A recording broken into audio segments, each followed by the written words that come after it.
સંતોષ જેવી ચીજ નથી. આ બાપુ ફકીર ની વાત સાંભળીને સિકંદર કહે છે કે હું આ દુનિયા છોડીને જાઉં ને તેથી ખુદાના દરબારમાં જઈને કહેવું છે કે આવી આવતા જન્મમાં મને આવી મોત દેજે, આવી મસ્તી દેજે, આવી ફકીરી દેજે. અને પછી જે ફકીર બોલ્યો ને એ જીવનમાં ઉતારવા જેવું છે. ફકીર કે હું કયો છો એ કે હું આ દુનિયા છોડીને જાઉં ને તેથી ખુદાના દરબારમાં મારે કહેવું છે કે ફકીર જેવી મને મોત દેજે, આવી મસ્તી દેજે. અને પછી ફકીરે કીધું એ કે તમે કેદી મરો, કેદી જાઓ ને ખુદાને હેરાન કરો, એના કરતા આઈન પા કૂતરો બેઠો છે, આઈન પા તમે જમાવો, રસાલાને જવા દો, અત્યારે મોજ ચાલુ થઈ જાય. લ્યો આ પતે એવું છે આપણે. કરણ શું લઈ ગયો, રાવણ શું ખોઈ ગયો, પૈસા તો હાથનો મેલ છે, લાવો એક બીડી તો ઉખાડીને એક જોડી લઈ આવો ને. અરે એમ નથી મારા રામ, જીવન છે ને અમૂલ્ય જીવન મળ્યું છે. આ આપણે જેટલા જેટલા મહાપુરુષો છે, જેટલા જેટલા સંતો છે, એના મા બાપ તો હશે ને.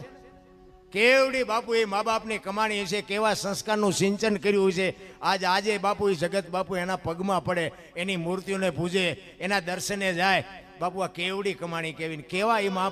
આપણે એવડા મોટા ન કરીએ કોઈ કઈ નહીં, પણ અવાડાને ડાટા કાઢે ને બંધ કરે એવા તો કરવા જોવે ને. અવાડા બંધવે નહીં કઈ નહીં, પણ ખાલી ન કરે એટલું તો શીખડાવવું પડે ને. અરે તમે જોવો તો આપણને એમ થાય કે હારી આ પરજા કરે. અમુક કે હે ભગવાન એકાદો દીકરો દે, અમુક બિચારા એમ રોવે છે ને, અમુક એમ કે હે ભગવાન આના કરતા ન દીધો હોત તો સારું.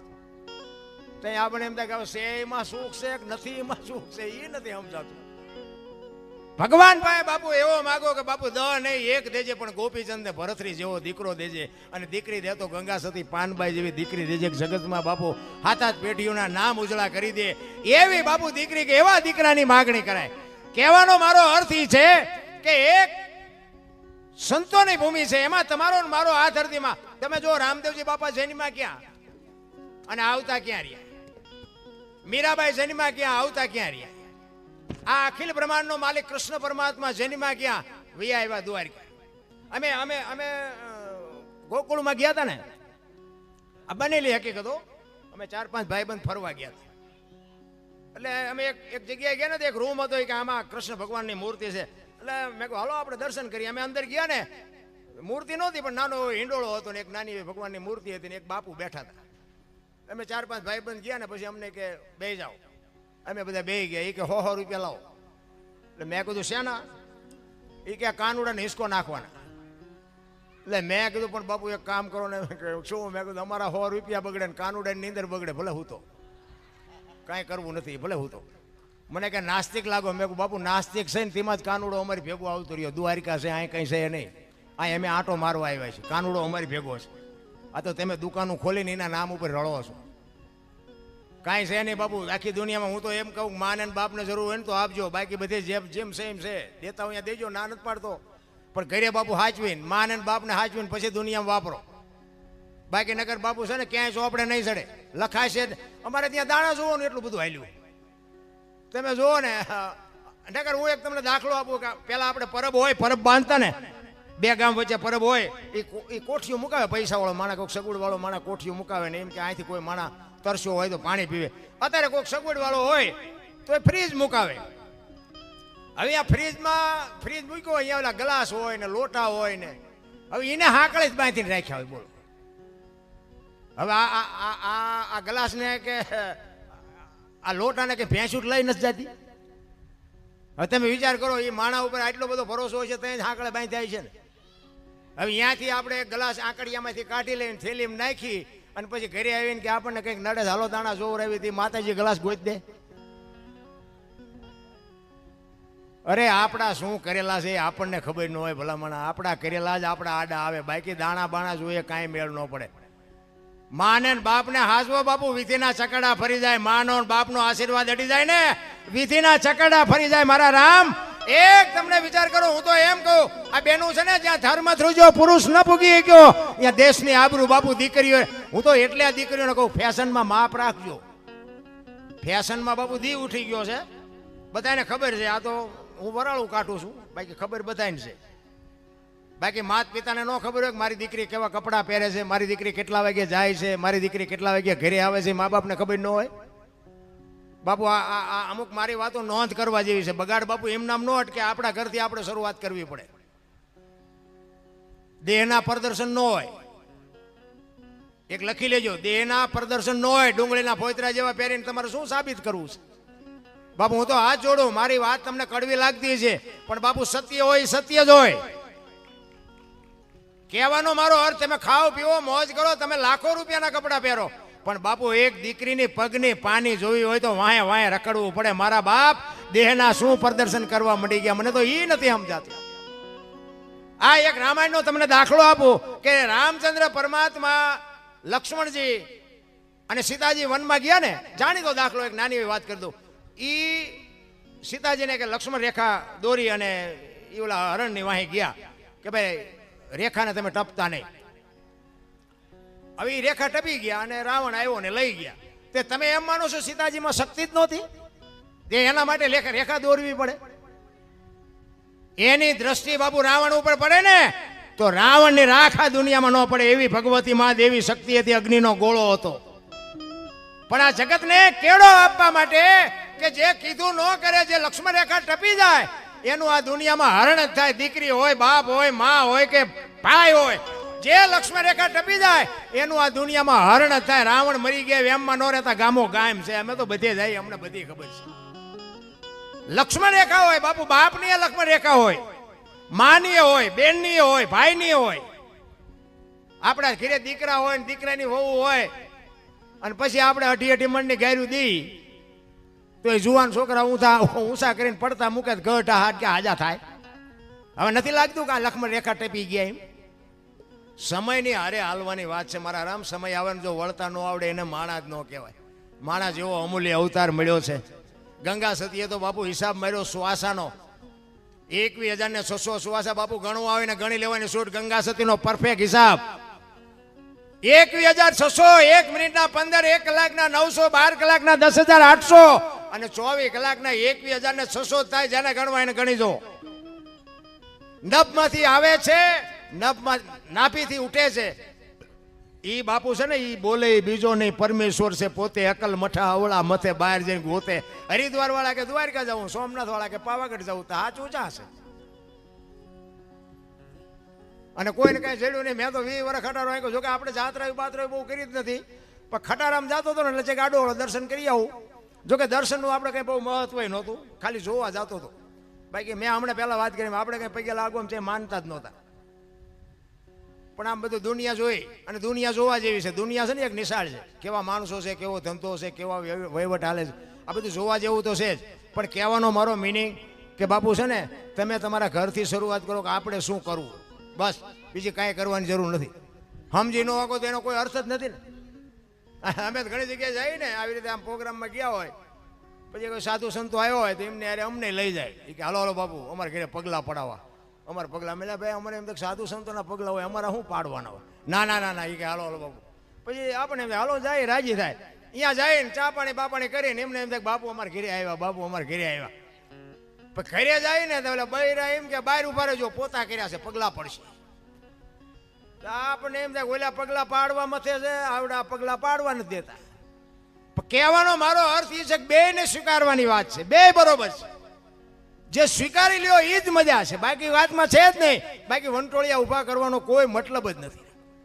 એટલા માટે મહાપુરુષોએ બાપુ એક વાણીમાં સદગુરુની શાન કરી અને સવારામ બાપાના 2 વાણી કરી, બે કડી ગઈ અને પછી બેનને આપણે સાંભળવા છે. કારણ કે મેં બહુ સમય લઈ લીધો. પણ મને કીધું હતું એ મને કે, અને થોડાક મને એમ થતું કે મોટી મોટી નોટું આવે છે, ઘડીક મથું ગાયું હાટું, એટલે થોડોક મહેનત કરી હતી. અને 2 કડી ગાવી છે. કોઈને ઈચ્છા થાય તો બેનુંમાં જ બહુ લાંબા આવ્યા નથી હો, થોડા કટકે કરી હોય નાખી જવાય, ગાયુંનો કંઈક થાય. અને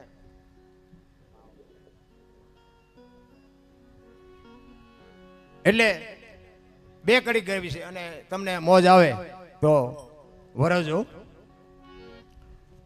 મેં હમણાં કીધું ને કે જ્યાં ધર્મ ધ્રુજો જ્યાં પુરુષ નથી પૂગી ગયો ને બાપુ, આ દેશની આબરૂ દીકરીઓ રાખે. જેટલા સફળ પુરુષો છે ને બાપુ, એમાં એક એક માં ભગવતીઓનો હાથ છે. તમે જો શેકુથી સાથ આપ્યો છે. હરિશ્ચંદ્ર રાજાને તારામતી ન હોત તો લગભગ ઓળખત નહીં. સગાળસાને સંગાવતી ન હોત તો ન ઓળખત. જલારામ બાપાને વીરબાઈ ન હોત તો ન ઓળખત. દેવીદાસ બાપુ અમરમાં, સવારામ બાપા જબુમાં. એક એક સફળ પુરુષની વાંહે બાપુ એક એક દીકરીઓનો હાથ છે. વિચાર કરજો, બિલખાના પાત્રમાં અખિલ બ્રહ્માંડનો માલિક આવ્યો અને દીકરો કપાયો. આખી દુનિયા જાણે, લાંબો ઇતિહાસ ટૂંકામાં કહું. એ દીકરાને કાપ્યા પછી અખિલ બ્રહ્માંડનો માલિક સાધુના વેશમાં કહે છે, હવે તમે વાંચિયા થઈ ગયા, હવે મારે ખાવું નથી. એ થાળીને ઠેપું મારીને હાલતો થયો ને, તેથી સગાળસા ભાંગીને ભૂકો થઈ ગયા. ઘરે તારી ભલી થાય, દીકરો કાપ્યો ને હવે ખાય નહીં. સગાળસા જ્યારે મોળા પડ્યા ને, તે ચંગાવતીએ કીધું તમે બેસી જાઓ, હવે એ બાવાનું હું સંભાળી લઉં, બેસી જાઓ, તમે શાંતિ રાખો. તેથી બાપુ એ રણચંડી બની છે, વાણિયાની દીકરી બાપુ કેવી બની છે. આમ ખડકી આડી કરી અને કીધું, એ બાપુ બેસી જાઓ, જમ્યા વગર નથી જવાનું, તમારે બીજો દીકરો જોવે છે ને, બેસી જાઓ. કે અને ઈ ભારતની આર્ય નારી બાપુ એમ કહેતી હોય કે બાપુ બાપુ બાપ જાણી તને કહું છું બાવા, મારા પેટ છે મહિના 5, આશરો સીતારામનો આય કોઈ નો જાય, નિરાશ બેઠો થઈશમાં બાવા, હવે તને જમ્યા વિના નહીં દો જાવા. મારા બાપ બેસી જા, મારું પેટ ફાડીને તને રાંધીને ખવડાવું, તું ક્યાં ઓળખસ. આમ કટાર કરી અખિલ બ્રહ્માંડનો માલિક ચોટી ગયો. બસ કર માં બસ. એટલા માટે આ દીકરીઓને કહું છું કે ધર્મ ધ્રુજો પુરુષ નથી પૂગી ગયો, દીકરીઓએ આબરૂ રાખીશ. અને મારું ઘર હોય તો મારા બૈરાની ફરજ બને કે મારા ઘરની આબરૂ રાખવી કે કાઢવી, મારા બૈરાની ફરજ બને. તમારા ઘરની ફરજ તમારી બને. ભાઈ રળતો હોય, કમાતો હોય, વહેલો મોડો આવતો હોય, પણ કોઈ આંગણે આવે એને બટકું રોટલો આપવો, સાધુ સંત આવે એને કંઈક ખવડાવવું, એ તો બાપુ અમારું નામ તો મોટું બૈરા જો કરે તો થાય, નકર તો કંઈ જણનું કામ નથી. અને જો બૈરું સારું ન મળે ને તો હું તો એમ કહું છું કે જિંદગી ખતમ, પૂરું થઈ ગયું. હગો હારો નો હાપડે ને મિત્ર મળે જો લબાડ, પત્ની મળે કભાર જાતો એળે જો અવતાર, ત્રણેય પખા મોળા હોય તો ગિરનાર ભેગું થઈ જવાય. જીવવાની મજા ન આવે. અમે આ મોટી મોટી કરતા હોય અને તમે એની કોઈ આવો અને હું એમ કહું હાલો હાલો, અરે ચા પાણી રોટલા સિવાય જવાય. અને આમ ડેલામ લઈ જવું અને રવડામાંથી હાણી શું લોટા મંડે ઉડવા, મારે ચિંતા જવું. હારું માણા ન હોય તો બાપુ જીવવાની મજા જ ન આવે. પતિ પત્ની કા એક મતા તો સરગાપુરમાં સતા.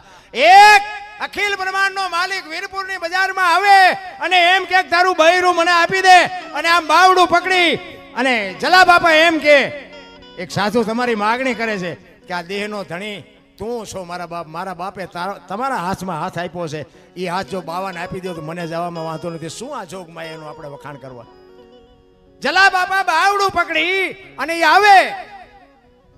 બાપુને કે બૈરું જોવે છે તો કે હા. એ કે આલ્યો બાપુ. આમ જા બૈરાનું બાવડું પકડાયું ને, તેથી સત્તાધારની ગાદી ઉપર મહાપુરુષો કહે છે આપા ગીગા હતા. અને એની હાથે બાપુ ટોકરાના આરતી મંડી વાગવા. હો કૌતુક થયું, પબ્લિક જાગી કે બાપુ આ શું બન્યું. એ કે કાંઈ છે નહીં બાપુ, આ વીરપુરની બજાર સામું જોઈને ખાડ ખાડ ખાડ દાંત કાઢે અને એમ કે બાપુ વાત તો કરો, આ શું થયું. એ કે કાંઈ છે નહીં, વીરપુરની બજારમાં લુવાણાના દીકરાએ વીજળીના ચમકારે મોતી પરોવી લીધું, બસ વાત આટલી જ છે, કાંઈ કરવાની જરૂર નથી બાપુ.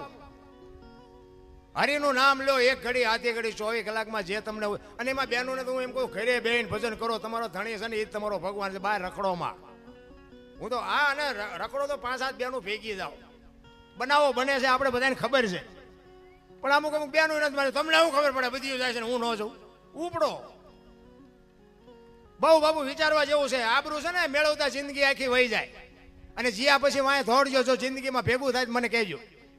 પતે જ નહીં, કારણ કે આમાં છે ને કરવાનું હતું બીજું, થઈ ગયું બીજું. એનો દાખલો તમને આપો. 2 ખેતર માથે મોરલો બોલતો હતો. ધ્યાન આપજો મારી વાત ઉપર. નાસ્તો કરતા જાઓ પણ કાન આય રાખજો. મોર બોલતો હતો, મોર. અને આ કોયલ બેઠી બેઠી વિચાર કરતી હતી કે આ સુંદર મજાનો અવાજ આવે છે, કોણ છે એને ખબર નહોતી મોર બોલે છે.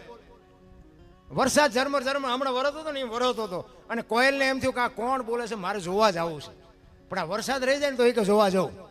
ઘડીક થયું ને મોરલો બીજી વાર બોલ્યો પણ કોયલની કહું મળી તૂટવા. હો ભાઈ, એ કે જોવો તો ખરા કેટલું સુંદર બોલે છે, મારે અહીંયા જોવા જવું છે. અને મોરલો જ્યાં ત્રીજી વાર બોલ્યો ને ત્યાં કોયલ મનથી વરી ચૂકી, જે હોય મારે એના લગ્ન કરી લેવાય. અને ઘડીક થયું ને બાપુ વરસાદ રહી ગયો, કોયલ મનાડી ઉડવા, જે દિશા ઉપરથી અવાજ આવતો હતો ને. પણ કોયલ ઉડી અને અહીંયા પૂગે એટલી વારમાં મોરલો ઉડી ગયો ને ઘુવડ આવીને બેસી ગયો. આંબાની બાપુ જોરદાર ઘટા હતી ને, અહીંયા કોયલ જે અહીંથી જ અવાજ આવતો હતો એ ઘુવડને પૂછ્યું. એ કે હમણાં સુંદર મજાનો અવાજ આવતો હતી કે કોણ બોલતો હતી. કે ભાઈડો બોલતો. કે શું કામ બોલવા વાળો વી ગયો, બિચારીને ખબર નથી. એટલે કોયલ પાણાની મૂર્તિ જેવી થઈ જાય, ઘડી કાંઈ બોલી જ નહીં. એ કે આનું મોઢું ખાવા ન મળે એવું મોઢું છે આનું જોયું હોય, પણ ભગવાનને કંઠ કેવો હોય એને ખબર જ નથી, બોલવા વાળો વિયો ગયો. એ કે શું હતું? એ કે હતું કાંઈ નહીં, હું મનથી તમને વરી ચૂકીશું, મારે તમારે લગ્ન કરવાના. ઓલો કે નાળિયેર 3-4 ઠેકાણેથી પાછા આવ્યા હતા, તો રડતું રડતું હામું આવ્યું. આપણે જેટલા નિયમત નથી થઈ ગયા, બધા જાણતા હોય ખુલાસો નથી કરી શકતા. એ લગ્ન કર્યા ને પછી કોયલ કહેજો સ્વામિનાથ મને અવાજનો મોહ છે, સંસારનો મોહ નથી, બોલો તો ખરા. એટલે ખોટા હોય તરત મારે કાઢ લે ને. એ કે હું તો વરમાં એક જ વખત બોલું, પછી બોલું. ખોટા ને તો મારો નાશ નથી પૂગી ગયો, માણસ શું પૂગે? કોયલ એમ કે કાલ વરસ પૂરું થઈ જાય, 2 મહિના 4 મહિના 8 મહિના ફરીને મીડો હાથ ધડકવા, મોરલા બાપુ ચારે કોર મીડા બોલવા, વીજળી મનાની આપને ચીરવા, ધરતી ઉપર ફોરા મીડા પડવા. એ કે સ્વામિનાથ આ ફરીને હાડ આવ્યો, હવે તો બોલો. પછી બોલ્યો કોકો ખુદ 8 મણનો નિયાકો મૂક્યો. આવી છેતરવી મને પહેલા કીધું હતું. આપણા ઘરે જોવો ને જેટલી કોયલો નથી હલવાની, અને નકરી કોયલો હલવાની જેવું નથી જેટલા મોરલા ચીબરિયું હલવાના છે. પણ હાલ્યા જાય આપણે એમ આમના ગાડા ઠેઠ પૂગી જાય. વાહ ભાઈ વાહ. એટલા માટે બાપુ સવારામ બાપાની બે કડી કરી અને પછી મારી વાણીને વિરામ આપું, કારણ કે આ બધું શેરડી રોટલા જેવું થાય, મેળ ન પડે. આ નાસ્તો અને ભજન બે ન પતે.